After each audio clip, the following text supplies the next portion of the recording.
Welcome back to Newsmakers. I'm Jess Todtfeld. Well, when it comes to family conflict, it's something we don't like, but it's a reality.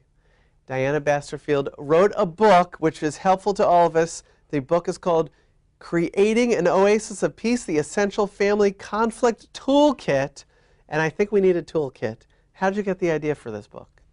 Well, I've been working in the British Parliament with parliamentarians about international conflict. Yes. And then along comes this terrible recession, and it looks to me as if the battleground is moving to the family now, away from the battlefield. And maybe it even originated in family. I could see where there's an obvious connection. Is there an obvious connection? There is an obvious connection in the sense that if we had already known how to deal with conflict in the family over generations and generations, we probably still wouldn't be going to war. That is a good point. So I guess you're starting on the family level and you're trying to get politicians to notice? What's your plan? Well, I want every family to know what they can do when they get really very angry, how they can support one another to deal with emotions. Yeah. So, people are losing their jobs, they're losing their homes. Do we want them to lose their families? No, we don't. No. So the message is there are things that you can do, and certainly I don't want to have happen to people what happened in Kentucky last month, when that man went berserk and he killed his wife and his children and other people as well, because he had lost his job. Right. So I think we need to help people out there around the world, not just here, to know what they can do to reduce the temperature, to support one another through these difficult times. And people desperately need tools, as certainly the man in Kentucky that you mentioned. What can be done? Give us some sort of guidance that we can have right now. Anything. Right. Well, if the couple can begin to talk about, when you say such and such, this makes me angry, then give them something else that they could possibly say instead that wouldn't then provoke that anger in that person. One thing would be looking at the language that they used with one another to stop being angry.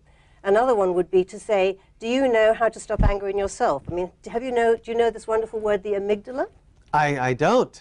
Okay, well, Should I be embarrassed? It's living in your brain. Yeah. And what this means is, if something comes to you from the outside, a message comes to you from the outside, what it does, if there's a lot of emotion packed in behind it, it goes through a process where it goes to your amygdala first of all, and your amygdala is the most primitive part of your brain. Oh. It was there thousands of years before your rational brain started going. It's the fight or flight. Yeah. So this powerful message comes in, fear, anger, whatever it is, it goes to your amygdala, and you're out of control. Right. And then, 10, 15, 20 seconds later, tick, tick, tick, tick, it goes to your neocortex, and you start thinking. But by that time, you're so wound up and so angry that you've lost it. So what I teach people is recognize that little thing coming along, recognize the symptoms, the excitement, and, oh yes, I really want to punch this person. Recognize that coming and slow yourself down. Maybe politicians really do need to hear this from you. I think this is why we go into war. It hits them on that level, and there are quick decisions made, and really they need to stop and ask these questions which people can ask in their personal lives, which is, what really does make me mad? What happens? What is the sequence of events? Now, great, I see you're giving tools to people who desperately need them, and people should definitely go out and find the book. Is there a website? There is. It's my name, dianabasterfield.com.